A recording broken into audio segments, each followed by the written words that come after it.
Question बौद्ध दर्शन के द्वितीय आर्य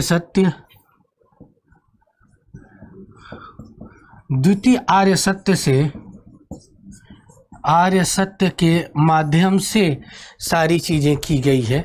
तो ये क्या है, किस तरीके से है, हम इस विषय वस्तुओं पे देखेंगे कि 12 कड़ियों में अविद्या और जरा मरण तक कैसे आता है, जरा मरण तक कितने आता है। ये 12 कड़ियाँ भूतकाल,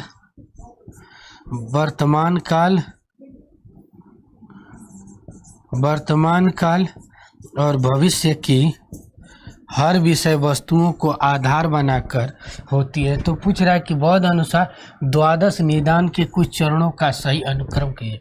नाम रूप विज्ञान सड़ायतन स्पर्श, विज्ञान नाम रूप सड़ायतन स्पर्श, विज्ञान नाम रूप सड़ायतन स्पर्श, इसमें से कौन सा सही क्रम होगा जिसके तहत इसको शामिल किया जाएगा। तो इसमें जो है विज्ञान नाम रूप सड़ायतन स्पर्श, ये इसका करेक्ट आंसर हो जाएगा। नेक्स्ट जो क्वेश्चन है,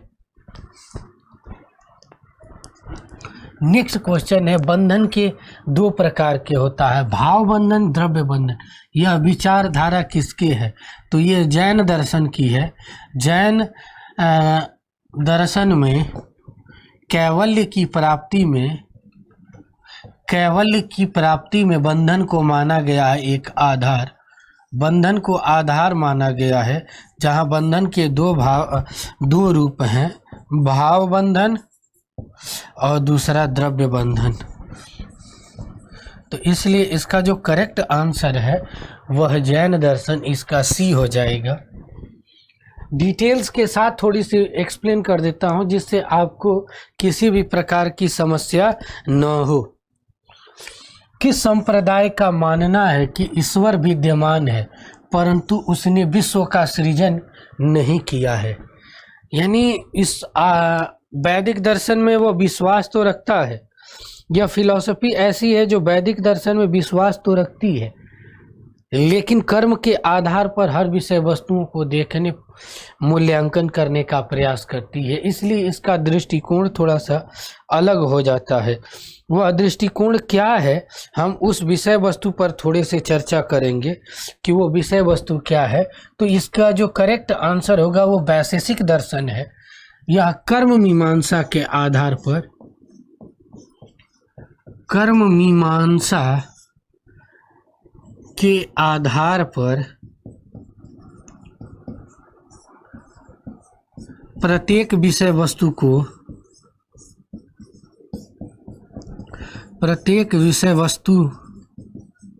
को देखने का प्रयास करता है। यह मोक्ष कर्म के बंधन से मुक्ति से द्वारा मिलती है, कर्म बंधन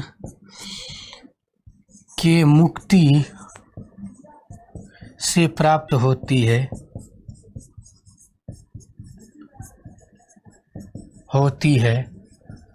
इसलिए यहाँ पे जो करेक्ट आंसर है वह बी, इसका करेक्ट आंसर होगा।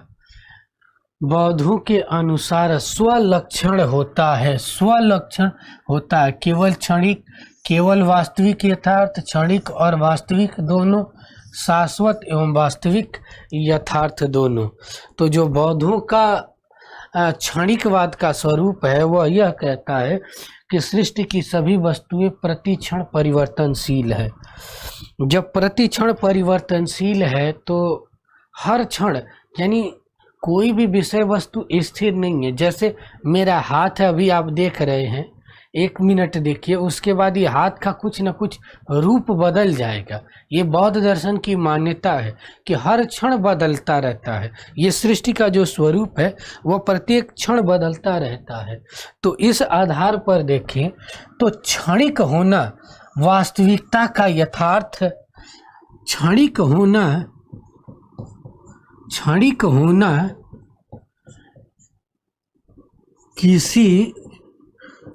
किसी भी विषय वस्तु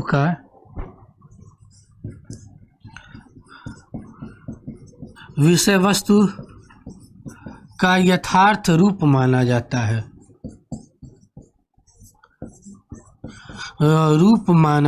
है, इसलिए यहाँ यह क्षणिक वास्तविक भी है और यथार्थ भी है, क्योंकि परिवर्तनशीलता ही सृष्टि का गुण है। सृष्टि की हर चीज़ें क्षण क्षण परिवर्तनशील है, तो उसे हम नकारा नहीं जा सकता है कि नहीं परिवर्तन हो रही है। नेक्स्ट क्वेश्चन है कारण कार्य संबंध में।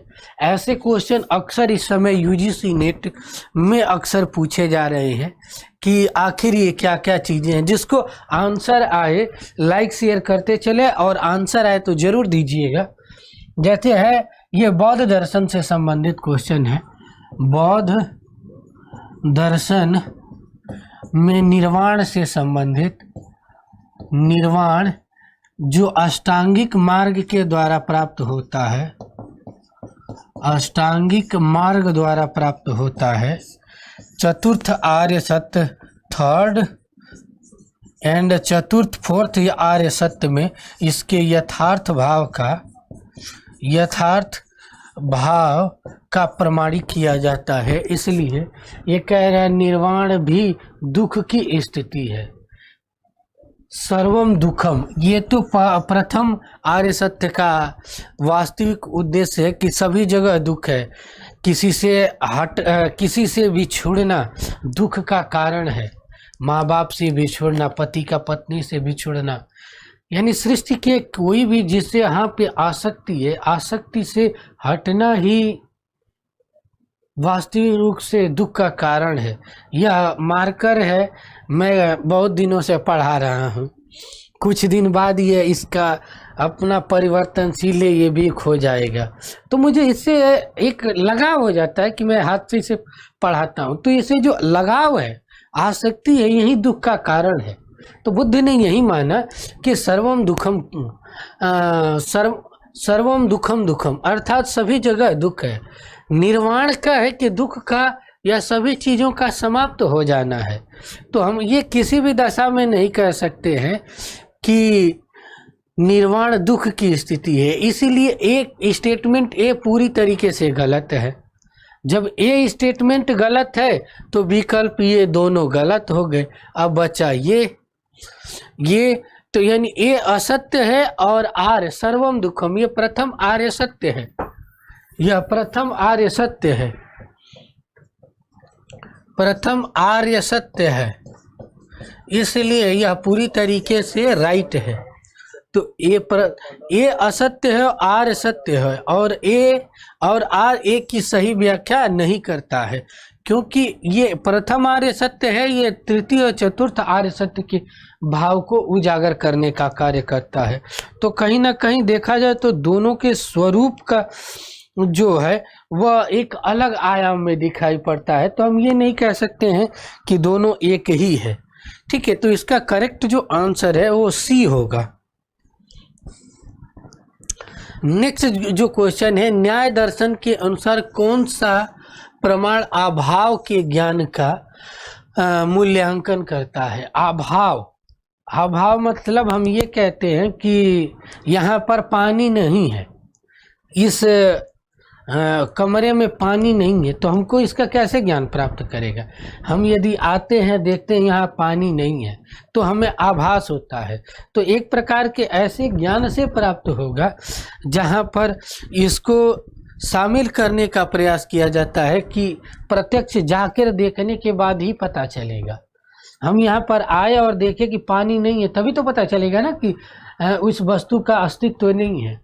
हम कहते हैं कि यहाँ पर गर्मी नहीं है, तो गर्मी देखिए इसका भी प्रत्यक्ष, तो प्रत्यक्ष का कई प्रकार से होता है। एक प्रत्यक्ष जो कोई कठोर वस्तु होती है उसे देखकर हम जान लेते हैं। दूसरी ऐसी वस्तु होती है जिसे हम महसूस कर सकते हैं। यहाँ आते हैं गर्मी नहीं लगती है तो कहते हैं कि हाँ यहाँ ठंडा है। यानी इसका यथार्थ ज्ञान किससे होता है? प्रत्यक्ष से या अनुमान से।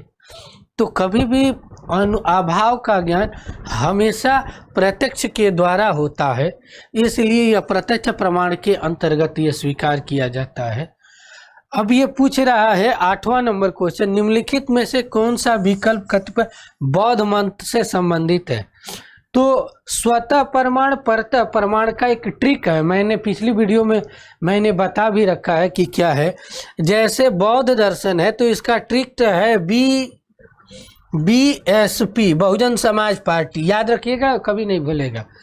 दूसरी है न्याय दर्शन का NPP, ठीक। ये बौद्ध दर्शन का है। बौद्ध दर्शन स्वतः परमाणुवाद परतः अपरिमाणुवाद को स्वीकार करता है। स्वतः परमाणुवाद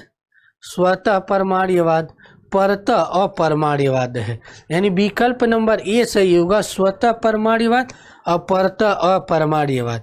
यानी बौद्ध दर्शन का ट्रिक है BSP, बहुजन समाज पार्टी, कभी नहीं भूलेगा। वैसे भी बहुजन समाज पार्टी के बौद्ध धर्म की चीज़ें बहुत ज़्यादा स्वीकार करते हैं, तो वहाँ पे ना एक दूसरे से लिंक करके आराम से हमेशा याद रखा जा सकता है कि दोनों एक दूसरे से किस तरीके से इंटरलिंकिंग है। यानी उसके बाद यदि पूछता है कि मीमांसा दर्शन की क्या है, तो MSP मिनिमम सपोर्ट प्राइस, यदि इसे भी याद रखेंगे, मीमांसा दर्शन स्वतः प्रमाण परतः अपरिमाणुवाद को स्वीकार करता है। तो इस तरीके से सबका ट्रिक है जो मैं पिछली क्लासों में इस चीज़ों को बता चुका हूँ। पूरी भारतीय दर्शन में किस तरीके से प्रमाणवाद के स्वरूप पर चर्चा की गई है, इसको मैं डिटेल से बता चुका हूं। आप लोगों को डिटेल से देखना है तो इसकी वीडियो के में प्लेलिस्ट में जाइएगा, स्टार्टिंग की वीडियो होगी, वहां पे आप देखेंगे तो पूरी डिटेल्स आपको मिल जाएगी। नेक्स्ट क्वेश्चन है कि योग दर्शन के अनुसार 5 क्लेश का सही क्रम क्या है? क्लेश मतलब दुख कौन कौन से हैं? अविद्या, अस्मिता, राग, द्वेष, अभिनिवेश, या अस्मिता, अविद्या, राग, द्वेष, निवेश, राग, द्वेष, निवेश, अभिनिवेश। तो एक ट्रिक याद रखिएगा, अ से शुरू हुआ है, अ पे खत्म हुआ है। दुख जो है यानी दुख या क्लेश अ से शुरू हुआ है और अ पे खत्म हुआ है। तो अब इसमें ये देख लीजिए कि कहाँ से अ से शुरू हुआ है और अ में खत्म है, वही होगा। यानी अविद्या से शुरू हुआ है, अब निवेश में खत्म हुआ है, वही इसका आंसर है। ट्रिक से याद आदमी करेगा तो ऑटोमेटिक कभी नहीं भूलेगा। अविद्या, अस्मिता, राग, द्वेष, अब निवेश, ये जो भाव है वह कभी भी भूल लीजिएगा मत। आराम से कभी भी जीवन के किसी भी एग्जाम में आप देंगे तो वो हमेशा याद रहेगा। अ से शुरू हुआ है, अ पे खत्म होगा दुख, इसलिए इसका जो करेक्ट आंसर है वो ये है। अब महर्षि अरविंद से है 10वां नंबर का क्वेश्चन। श्री अरविंद के अनुसार ब्रह्म और जगत के मध्य की कड़ी क्या है? यानी ये 4 विकल्प हैं, कौन से ऐसी चीज है जो दोनों को जोड़ता है? ब्रह्म और जगत को जोड़ने का कारण कौन है? महर्षि अरविंद से हर साल अच्छे खासे क्वेश्चन न केवल UGC नेट में आते हैं बल्कि हायर एजुकेशन से लेकर हर चीज़ में आते हैं। महर्षि अरविंद को मैंने पूरा डिटेल से पढ़ाया है, जिसको भी महर्षि अरविंद को अच्छे से पढ़ना है, क्योंकि यह एक ऐसे दार्शनिक हैं जहाँ स्टूडेंट तो छोड़िए, टीचर लोगों को आगे से पढ़ते हैं, पीछे से गायब होते जाते हैं। मेरा रिसर्च का मेरा हिस्ट्री क्लास कहाँ होगा? ये हिस्ट्री की क्लास होती है शाम को, शायद आप एक बार चेक कर लीजिएगा, प्लेलिस्ट में जाके आपको दिख जाएगी। हिस्ट्री की क्लास होती है। इससे कोई क्वेश्चन चीज़ें होगी जो ना समझ में आएगा वो जरूर बताइएगा। श्री अरविंद के अनुसार ब्रह्म और जगत के मध्य कड़ी क्या है? मन, उच्चतर मन, प्रदीप्त मन, अति मन, जो दोनों को जोड़ने का कार्य करती है, वह कौन सी कड़ी है जो दोनों को जोड़ने का कार्य करती है? तो वह है ब्रह्म को जगत से जोड़ने का जो कार्य करता है वह है अतिमन। अतिमन ऐसे ट्रिक बना के लिख लेंगे तो हमेशा याद रहेगा और हमेशा काम भी करेगा। तो इसलिए इसका जो करेक्ट आंसर है वह है डी, ब्रह्म और जगत को जोड़ने का जो कार्य करता है वह है अतिमन। इसका करेक्ट आंसर डी हो जाएगा। नेक्स्ट क्वेश्चन है, वैदिक परंपरा के अनुसार कर्म नियम का आधार निम्नलिखित में से क्या है? वैदिक परंपरा में वास्तविक रूप से कर्म का आधार ईश्वर है, प्रकृति है, मनुष्य है, रीत है। तो इसका जो आधार है वह रीत है, मतलब अपनी स्वचेतना, अपनी वर्णाश्रम व्यवस्था के भाव के अनुसार यदि आप कोई भी कर्म करते हैं तो वह यथार्थ कर्म माना जाता है। यहाँ कर्म ही वास्तविक धर्म के रूप में, वास्तविक धर्म के रूप में स्वीकार किया गया है।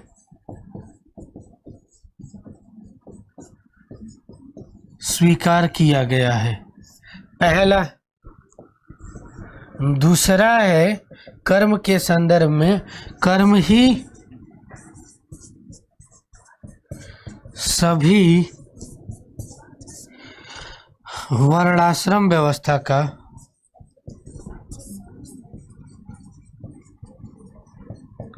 का आधार है। लौकिक जगत का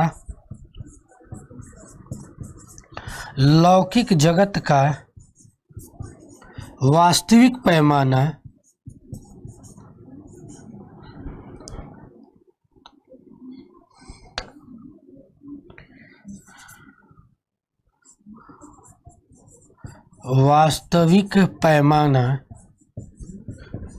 कर्म के आधार पर तय किया जाता है। यानी कहने का तात्पर्य है कि सृष्टि का सृजनशीलता को आधार देने वाला एकमात्र तत्व के रूप में किसे स्वीकार किया जाएगा तो वो है कर्म। और वैदिक परंपरा में कर्म का आधार क्या है? रीत है, जिसका वर्णन ऋग्वेद के 10वें मंडल के पुरुष सूक्त में किया गया है।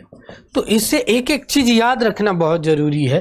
कर्म से संबंधित जितना भी है, कर्म की उत्कृष्ट व्याख्या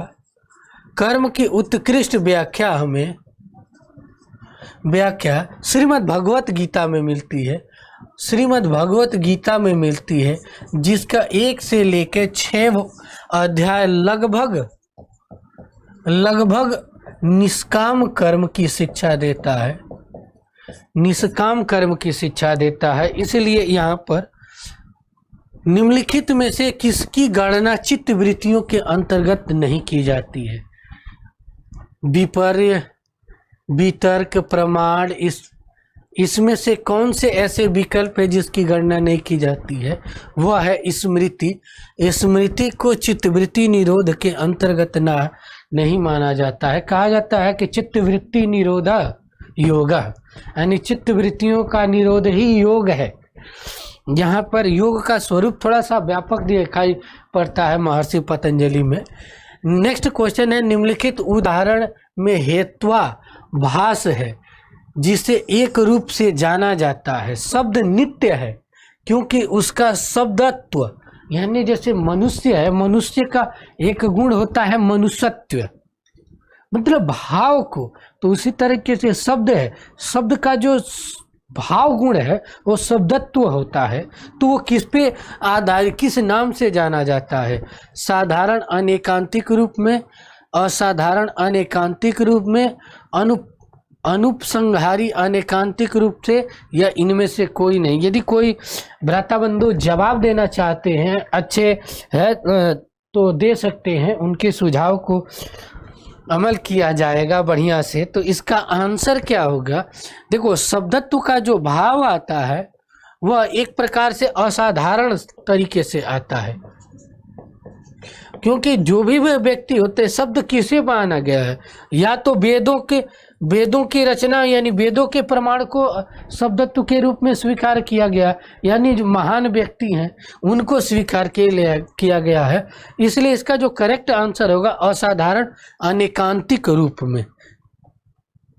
जीवन मुक्त की अवधारणा निम्नलिखित में से जीवन मुक्त की अवधारणा निम्नलिखित का आदर्श वाक्य है। मीमांसा दर्शन, द्वैत वेदांत, विशिष्ट द्वैत, अद्वैत वेदांत। इसमें से किसकी आधार पर हम इसको कहते हैं जीवन मुक्ति? जीवन मुक्ति की जो सर्वकल्पना है वह किस आधार पर दिखाई पड़ती है? तो देखते हैं अहम ब्रह्मास्मि। अहम ब्रह्मास्मि जो अहम ब्रह्मास्मि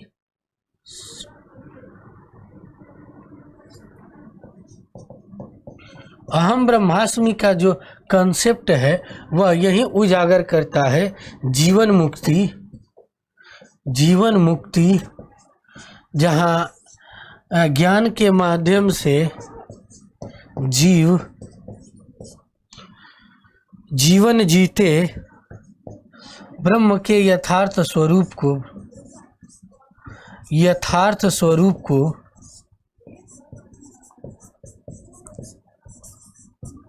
समझ सकता है।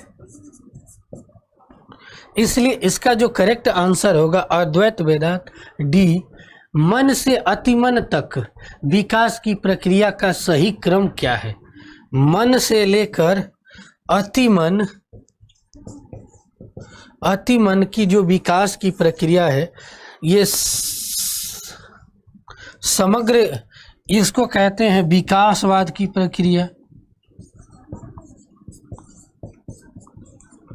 प्रक्रिया। इसको समग्र योग नामक साधना पद्धति से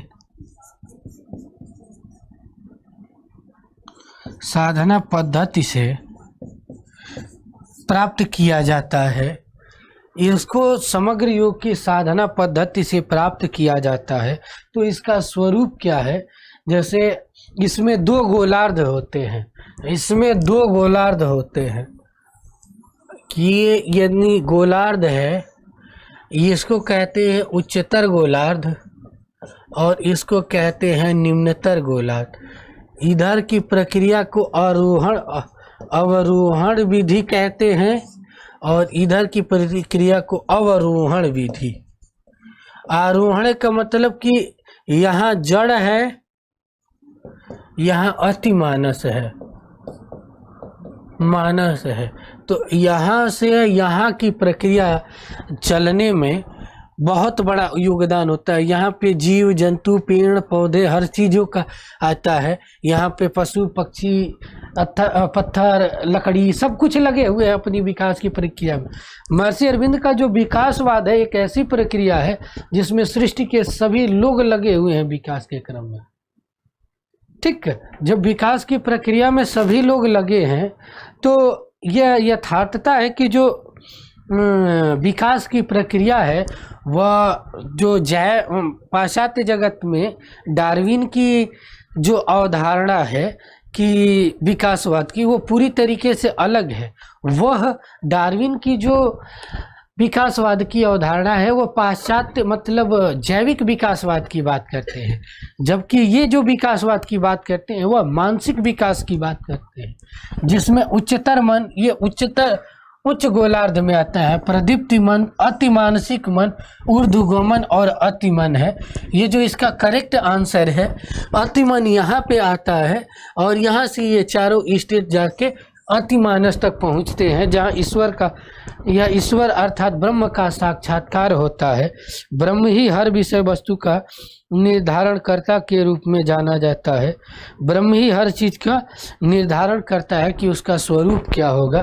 इसलिए इसका जो करेक्ट आंसर है वह बी है। नेक्स्ट क्वेश्चन है, श्री अरविंद के अनुसार अज्ञान का जनक कौन है? अज्ञान किसके द्वारा आता है? अति मन के द्वारा, ऊर्ध्व मन के द्वारा, प्रदीप्त मन के द्वारा, अंतर्मानसिक मन के द्वारा। तो जो ज्ञान आता है वह पूरी तरीके से प्रदीप्त मन, आकृष्ट मन के तरफ से आता है, प्रदीप्त मन के द्वारा आता है, जो प्रकृति की विषय वस्तुओं की तरफ आकृष्ट होता है। महर्षि अरविंद कहते हैं कि आकृष्ट जब होता है तो उससे एक लगाव होता है, और लगाव ही उसे निम्न गोलार्ध के तरफ हमेशा ढकेलने में मदद करता है। हमें करना चाहिए क्या? माँ भगवती की कृपा से वो अपने जो स्वयंभू के यथार्थ स्वरूप है उसको बांधे रहना चाहिए, क्योंकि ये जो लगाव है वही हमें ईश्वर की तरफ उन्मुख होने के मार्ग को प्रशस्त करता है। इसलिए इसका जो विकल्प है प्रदीप्त मन करेक्ट आंसर माना जाएगा। नेक्स्ट है, परम सत्य को अति नैतिक के रूप में किसने प्रतिपादित किया? नीत्शे, गांधी, श्री अरविंद, केसी कृष्णचंद्र भट्टाचार्य। तो परम सत्य को अति नैतिक के रूप में किसने स्वीकार किया है? तो वह है श्री अरविंद किए हैं, कि जहाँ पर सभी लोग अपने आप को उन्मुख करने का कार्य करते हैं, हमेशा आगे बढ़ने का कार्य करते हैं, वह विकास की उच्चतम पैमाना होती है, जहाँ पे सृष्टि के सभी तत्व आगे एक एक विकास करते करते यहाँ पर पहुँचने का कर्तव्य करते हैं, जहाँ इंसान का जो जीवन होता है दिव्य जीवन में परिवर्तित हो जाता है। और जब दिव्य जीवन में परिवर्तित होता है तो जो माँ भगवती की प्रेम रहती है, भक्ति का भाव होता है, वो हमेशा ईश्वरीय भाव से जोड़े रखती है। और जब जोड़ती है, माँ हमें हर तरफ विचरण करने की शक्ति प्रदान करती है। श्री अरविंद के बारे में कुछ अच्छा पढ़ना होगा तो एक किताब है उनकी, द मदर्स पढ़िएगा। लाइफ डिवाइन जो भी उठाया वो फ्रस्ट्रेट होगा, क्योंकि लाइफ डिवाइन उस समय की उनकी रचना है जब उन्हें दिव्य चेतना का ज्ञान हो गया था। तो जो उन्होंने महसूस किया है दिव्य चेतना में, उसी को लाइफ डिवाइन में उतार दिया है। और हम लोग अभी इस लेवल पे हैं, जड़ लेवल पे हैं, वो यहाँ पर है। तो एक ऐसा माध्यम होना चाहिए जो इस लेवल को इस लेवल से जोड़े। तो इस लेवल से इसको जोड़ने वाला जो बेसिक ग्रंथ है, जहां माँ भगवती की कृपा से सब कुछ समझ में आती है, तो वो पुस्तक है द मदर्स। इंग्लिश वाले पढ़ें, हिंदी वाले ठीक ठाक लैंग्वेज है थोड़ी सी। महर्षि अरविंद की समकालीन भारतीय विचारकों में यदि किसी का सबसे टफ लैंग्वेज है, बड़े बड़े बुद्धिजीवी वर्ग सो जाते हैं, इस लेवल का है, तो वो है श्री अरविंद का। लेकिन इसकी लैंग्वेज थोड़ी सी इमोशन में लिखा गया है ना, जो माँ ने उनको जो प्रेम की भक्ति भाव की आया था उसको महसूस करके उन्होंने मूल्यांकन। तो ये द मदर्स वाकई कमाल की किताब है, आप इसे पढ़ें। उसके बाद ऑटोमेटिक आपको लाइफ डिवाइन पढ़ें, तब भी समझ में आएगा। इसके साथ में यदि पढ़ना होगा तो गीता प्रबंध, हिंदी वाले लोग गीता प्रबंध जरूर पढ़ना। शायद समकालीन भारतीय विचारकों में सबने भगवत गीता की व्याख्या किया है। महात्मा गांधी, स्वामी विवेकानंद, गोपाल कृष्ण गोखले भी, उसके बाद बाल गंगाधर तिलक ने, सब लोगों ने अपने अपने तरीके से एक्सप्लेन किया है। लेकिन सब में एक नया दृष्टिकोण किसी का है, तो वो है महर्षि अरविंद का। महर्षि अरविंद एक साधक थे, पाठक नहीं थे।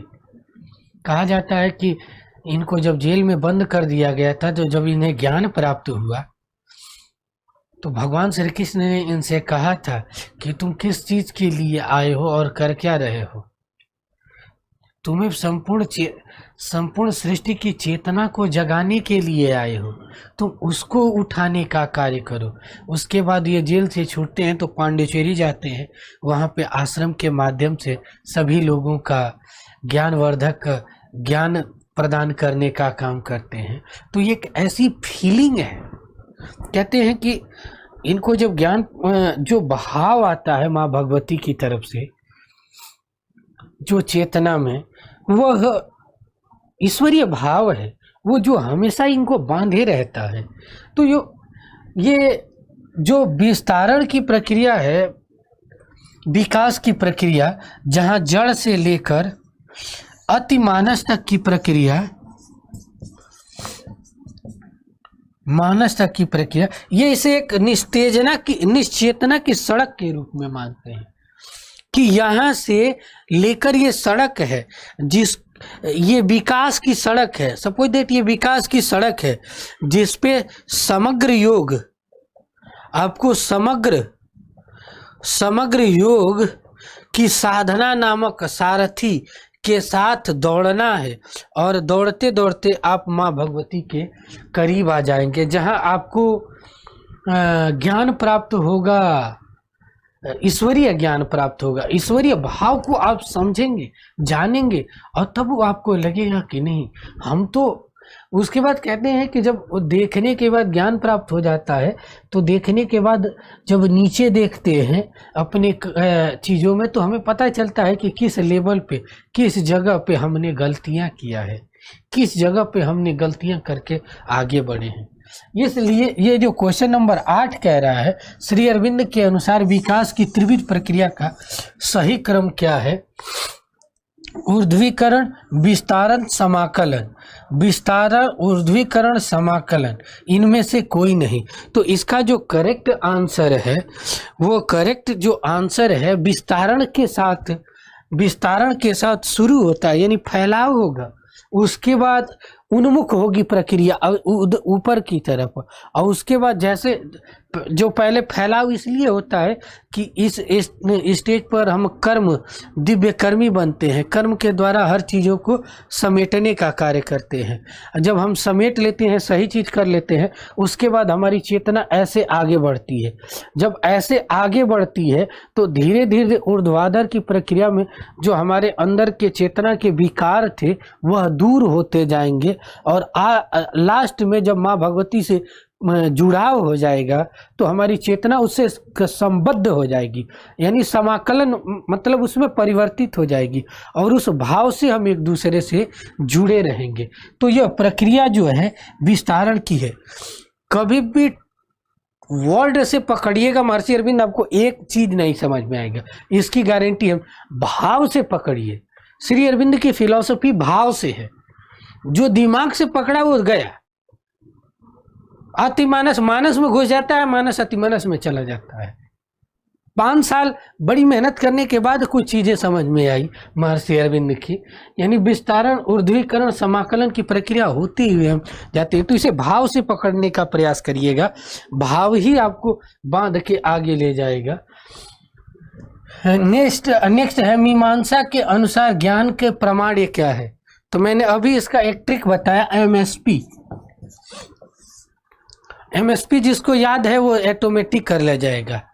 एमएसपी, एम माने मीमांसा, यस माने स्वतः, पी माने परतः।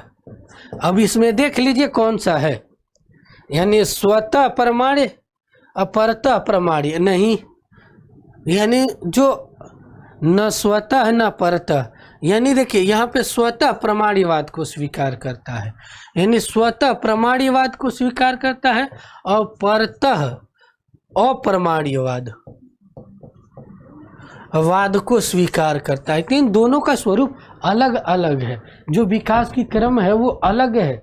इस लेवल पे जाके देखने का प्रयास करता है कि आप वहाँ पे परिपक्वता से उसे समझ सकते हैं। आप लोग जो भी हायर एजुकेशन देना जा रहे हैं इस बार या 28 नवंबर के लिए, तो 3 बजे से एक हायर एजुकेशन के जनरल स्टडीज़ की भी मैं क्लास लेता हूं। उसमें कुछ प्रीवियस ईयर 30 अक्टूबर का जो एग्ज़ाम हुआ था उसको भी मैंने सॉल्व करवाया है। इसके साथ मेरी कोशिश यही है कि ज़्यादा से ज़्यादा उसी 30 अक्टूबर के जैसे क्वेश्चन है उसी आधार पर बना के कम से कम 500 क्वेश्चन आप लोग को करवा दूं कि 13 नवंबर का भी कल्याण हो जाए और 28 नवंबर का।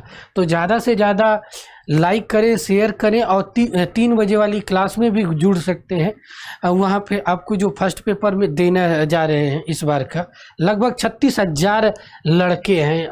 जो रिपोर्ट आई है आयोग से कि लगभग 36,000 लोग जनरल स्टडी मतलब फिलोसफी उसके पेपर देने जा रहे हैं। असिस्टेंट प्रोफेसर का, तो उनके लिए सभी के लिए लाभप्रद होगा। तो आप ज़्यादा से ज़्यादा देखें और जो भी आपके सन्निकर्ष में देने जा रहे हैं उन्हें ज़रूर बताएं। तो यहाँ पे देखिए कह रहा है, ये समझ में ट्रिक्स के माध्यम से याद रखना है, ट्रिक ही आपको सारी चीज़ें याद करवाएगा। अगला क्वेश्चन है कुमारिल, यानी कुमारिल भट्ट, यानी ये भी मीमांसा दर्शन से है। कुमारिल भट्ट के अनुसार जाति का व्यक्ति से संबंध जाना जाता है। भेदाभेद संबंध में, बहिरंग से, अंतर्युद्ध संबंध से, सभी तीनों में किससे माना जाता है? जाति का जो संबंध होता है वह किससे माना जाता है? जाति क्या है? तो किसी भी व्यक्ति की जो भावात्मक पहलू है वो है, तो इसे भेद स्वरूप से अलग भेद नहीं किया जा सकता है। इसलिए इसका जो करेक्ट आंसर है भेदाभेद संबंध, इसका जो करेक्ट आंसर होगा। नेक्स्ट है समकालीन भारतीय दर्शन से। यहाँ गुरुदेव की एक बात जरूर मैं कोट करूंगा। मरते वक्त, जैसे गांधी के मरते वक्त एक बात निकली थी, हे राम, गुरुदेव की एक बहुत अच्छी लाइन है, हे प्रभु तेरी दुनिया बड़ी विशाल थी। कहते हैं कि हे प्रभु तेरी दुनिया बड़ी विशाल थी, मैं इसका एक तिनका भी नहीं समझ पाया। कहने का तात्पर्य है कि ये बनाने वाले की ये दुनिया जितनी आप इसमें समझने का प्रयास करते जाएंगे, उसकी गहराई में जाए, यहाँ पे हर तरीके के, हर समय, हर प्रकार के लोग मिलते हैं। यानी कहीं ना कहीं एक ऐसी चीज है जो विविधता इतनी है ना कि हर इंसान की एक अलग आइडियोलॉजी है। रविन्द्रनाथ टैगोर के घर में ऐसे थे कि सारे के सारे भाई बहन सभी हाईली एजुकेटेड थे, इनको लेके गए, इनको भी पढ़ाने के लेके गए लंदन। तो हुआ ये कि इन्होंने कहा कि मैं नहीं पढ़ पाऊंगा, यहाँ पे नहीं रह पाऊंगा, आप लोग मुझे छोड़ दो वहाँ पे। और जब यहाँ आए, जब अंदर की भाव कुछ और था, तो प्रकृति तो अलग ही बनाएगी। प्रकृति ने अपने भाई बहनों में सबसे कम पढ़े लिखे हैं। इनकी बहन भी एक बहुत बड़ी उपन्यासकार थी, इनके भाई एक ICS अधिकारी, यूरोप में पहले भारतीय थे जिन्होंने ICS की, सत्येंद्रनाथ टैगोर थे, क्वालिफाई किया। इनके बड़े भाई भी उच्च कोटि के दार्शनिक और कवि हैं। तो पूरा खानदान ही, मैं समकालीन भारतीय विचारकों के पर एक किताब लिख रहा था, तो उस समय इनको बड़ी बारीकी से मुझे पढ़ने को मिला। जब इनके पारिवारिक बैकग्राउंड में पढ़ा तो ये चीज समझ में आई कि एक ऐसी भूमि थी जहाँ माँ सरस्वती साक्षात बैठती हैं। जैसे लता, वर्तमान परिदृश्य में लता दीदी को देखे, आशा जी को देखे, तो उस घर में ही लगता है कि माँ सरस्वती संगीत के रूप में विराजमान है। उसी तरीके कलकत्ता में इनका ऐसा परिवार था जो पूरी कलकत्ता में नव जागरण फैलाने का ठेका ले रखा, और सारे भाई बहन उच्च हाईली एजुकेटेड, यही सबसे कम पढ़े, लेकिन इनकी नहीं कहते हैं प्रकृति ने इन्हें बनाई जो अपने सारे भाई बहनों में सर ऊपर हुए। ये बात नहीं है कि उनका फील्ड अलग था, जिन्हें 1913 में गीतांजलि के लिए नोबेल पुरस्कार मिला था। कभी गीतांजलि मौका मिले आप लोग को ना, PDF उसका नेट पे मिल जाता है, पढ़िएगा। एक एक लाइन में आपको पूरा साल बीत जाएगा सोचने में, इतनी जबरदस्त लाइनें लिखी गई है। ये पूछ रहे हैं, एक तरफ चिंतक है, दूसरी तरफ सिद्धांत है। तो पूछ रहा है कि स्वामी विवेकानंद, टैगोर हैं, श्री अरविंद है, अंबेडकर है, तो किसका कौन सा सिद्धांत है? तो कोई नहीं जानता है, तो इतने तो जानते हो ना कि बाबा साहब अंबेडकर नव्य बौद्धवाद के प्रवर्तक थे, नव बौद्धवाद के समर्थक थे। एक चीज हो गया। दूसरा हो गया यानी D का 3, देखिए D का 3 किस में है? तो D का 3 2 में है, यानी ये विकल्प खत्म हो गए। अब देखना क्या है, मनुष्य की अतिरिक्तता या स्वर धर्म की जो संभावना है वह कौन स्वीकार करते हैं? यानी A का 2 सर्वधर्म संभाव की जो अवधारणा देखते हैं वह स्वामी विवेकानंद, यानी A का 2 और D का 3, ए का 2 डी का 3 यानी विकल्प नंबर ए इसका करेक्ट हो जाए। बी का 1 यानी बी का 1 मनुष्य की अतिरिक्तता। और श्री अरविंद का क्या है? पूर्ण द्वैतवाद, जो समग्र योग के माध्यम से समग्र योग के नामक साधना पद्धति से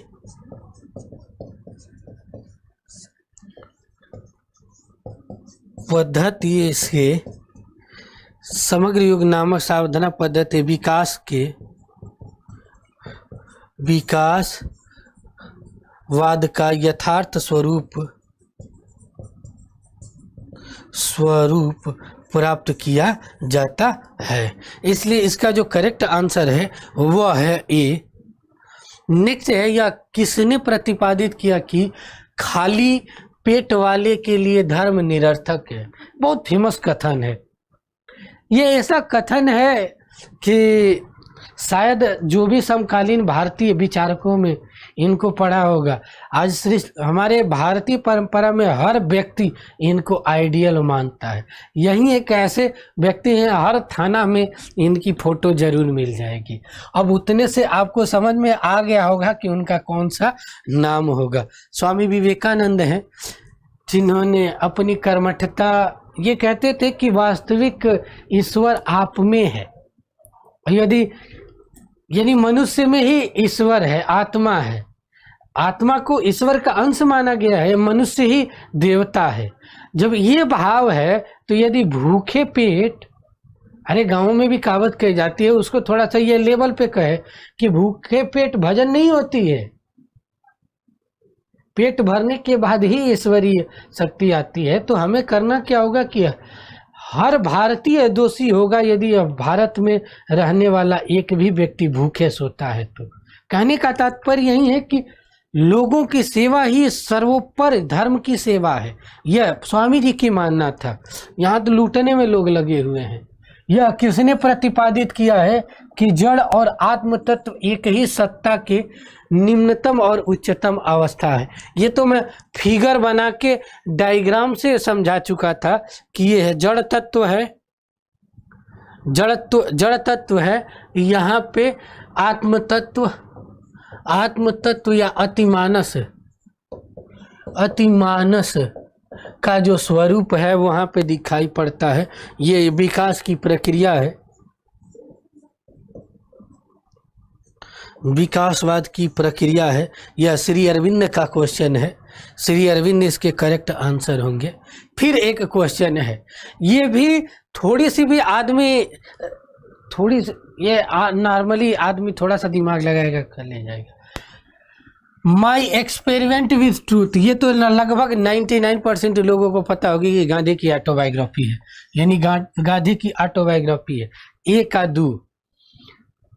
का दू कहाँ है? ए में है और डी में है, यानी ये भाई दोनों कैंसिल हो गए। अब दूसरा पकड़ना है, the religion man Shri Aurobindo, the human cycle यानी बी का 1, ह्यूमन साइकिल बी का 1, यानी ये दो पकड़ में आ गया तो सारा का सारा खेल आपको समझ में आ गया। यानी बी का 1 यानी ए का 2, बी का 1, सी का 4, यानी द रिलीजन ऑफ मैन गुरुदेव की रचना है। उसके बाद राधा कृष्णन की कौन सी बची? The Hindu view of life, ये फेमस किताबों में से था। इसलिए इसका जो करेक्ट आंसर होगा, यदि मिलाने के बाद इसे अच्छे से एक बार मिला दिया जाए तो इस तरीके से हो जाएगा। यानी ए का ये, फिर महर्षि अरविंद का ये, ठीक, उसके बाद राधा कृष्णन का ये, गुरुदेव का ये। इसका करेक्ट आंसर ए होगा। नेक्स्ट क्वेश्चन है कि इंद्रिय संवेदनाओं के बिना बुद्धि विकल्प पंगु है और बुद्धि विकल्प के बिना इंद्रिय संवेदनाएं अंधी है। यह किसकी कहानी है? तो जो भी पाश्चात्य दर्शन पढ़ा होगा, पाश्चात्य जगत में पढ़ा होगा, तो एक दार्शनिक है जिन्होंने बुद्धिवाद प्लस अनुभववाद को मिलाने का कार्य किया और यहाँ से समीक्षावाद निकल कर आया, जिसे कांट कहा जाता है। यह जर्मन के दार्शनिक थे। कहा जाता है कि यह जब सुबह सो के उठते थे और टहलने निकलते थे, इनकी अनुशासनपूर्ण जिंदगी ऐसी थी कि लोग हाथों की घड़ियां मिला लेते थे कि लगता है कांट उठ गए हैं, 4 बज गया है। तो ये अपनी जीवन क्रमबद्धता के कारण अपने जीवन में लगभग सैकड़ों किताबें लिखे, न केवल फिलॉसफी के क्षेत्र में, ज्योग्राफी के क्षेत्र में, हर क्षेत्र में एक महान विचारकों में से रहे हैं कांट। तो इसका जो करेक्ट आंसर होगा ये होगा, निम्नलिखित में से किसे प्राथमिक गुण नहीं समझा जा सकता है। प्राथमिक गुण किस में नहीं आता है? इंद्रिय संवेदनाओं से जो प्राप्त होता है वह प्राथमिक गुण होता है। तो वर्ण जो भाव आते हैं उसे नहीं मानता है, तो वर्ण यानी ध्वनि गौण गुण के अंतर्गत आते हैं। नेक्स्ट क्वेश्चन है, सत्ता मीमांसीय तर्क के प्रकाश के विकल्प का सही चयन करिए। यानी ईश्वरीय निरपेक्ष पूर्ण सत्व के रूप में अस्तित्ववान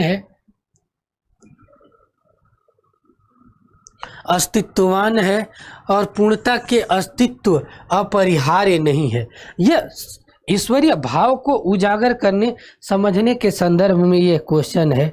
आप लोग यदि किसी को आता है तो बताएं, फिर नहीं तो मैं इसका डिटेल में बताता हूँ। देखिए, सबसे बड़ी चीज है कि ईश्वर निरपेक्ष पूर्ण सत्ता के रूप में अस्तित्व है।